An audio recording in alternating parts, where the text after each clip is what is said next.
Hey everyone, it's Deanna. So I thought that it would be fun to look into what certified registered nurse anesthetists do for this assignment. So let's get started. CRNAs will administer anesthesia, so they can do regional anesthesia, which includes nerve blocks, epidural catheter placements, and then local anesthesia, so that could be lidocaine injections, and then also general anesthesia, so that includes intubating patients and sedating patients for surgeries. CRNAs will monitor their patients during surgeries. So they're looking for complications, they're looking for pain control, and of course, monitoring and managing the airway. CRNAs can intubate their patients, and some CRNAs actually respond to code blues and will intubate those patients. And then CRNAs will also place vascular lines and maintain them, and this can actually also include central lines and A lines. They can also work on any patient population and any age because really anyone can get operated on. Most of CRNAs will work in hospitals and surgery centers, but they can also contract their work and work in dental offices, which is really interesting. Job responsibilities include a pre anesthesia assessment where the CRNA will talk to the patient, see what risk factors they have, what kind of comorbidities they have, and then they will develop an anesthesia plan, which is different from patient to patient because every patient has different kidney function, different kinds of risk factors, all of that. And finally, they will administer anesthesia that is appropriate to the patient and appropriate for the surgery or procedure. They will monitor the patient during the procedure, watch out for complications, and then finally recover that patient, make sure their pain is under control, that they're breathing, and then hand that patient off to the PACU nurse.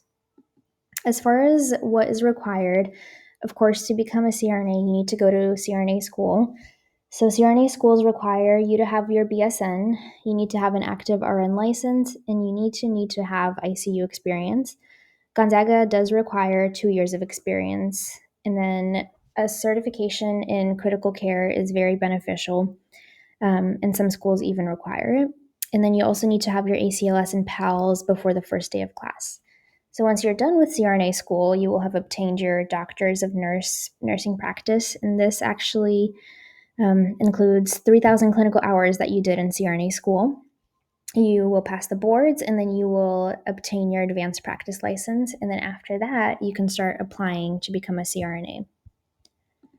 As far as job opportunities, I was looking into jobs and I found that UW is right now hiring a CRNA for around $20,000 a month plus a $10,000 sign on bonus.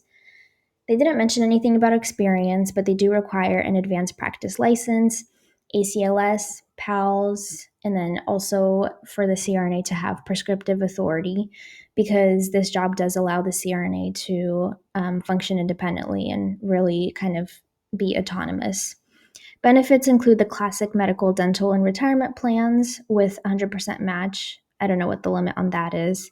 And then as far as the national salary in the US, it's around 220,000, which is pretty in line with what UW offers. And then another really good benefit of this career is that there's a 40% projected growth for the next 8 years, which is pretty good if you compare it to other jobs. So if I were to want to become a CRNA, the first thing I would do is get hired onto the ICU and start getting my ICU experience. I would start looking for mentors and also just start working on sharpening my resume, looking to see if I can do more classes or education to kind of stand out as a CRNA applicant for school.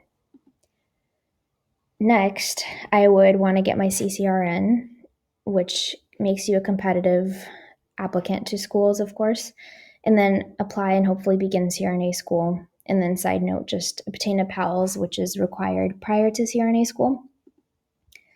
Long term, in around 5+ years, would hope to graduate from CRNA school, pass the boards, start working, and then also just look at education and anesthesia advancements. Since you are prescribing things, it's just important to stay up to date on things. So there's that. And then reflection and future considerations. CRNA school is 3 years full time. You're doing 3,000 hours of clinical hours, so you really can't work much and you don't have a life for those 3 years. So it's a huge time commitment, and that's something to consider. Another thing is local job opportunities. Unless you're doing contract work, you really won't find any CRNA job positions in Bellingham or Whatcom County. And the reason why is because mostly anesthesia providers have taken over that. So that's something to consider if you're willing to travel to down south to Seattle. And then the cost of school in Gonzaga CRNA program is around $90,000, which is a hefty amount of money, but it's definitely worth it in the end. But of course, that's something to consider. And then another thing is job responsibilities. You're taking on liability, you're taking on a big risk. It's a stressful job, it's not easy. So that's something to consider. And here are my references, which include a couple of interesting resources if you want to take a look at that. Thank you.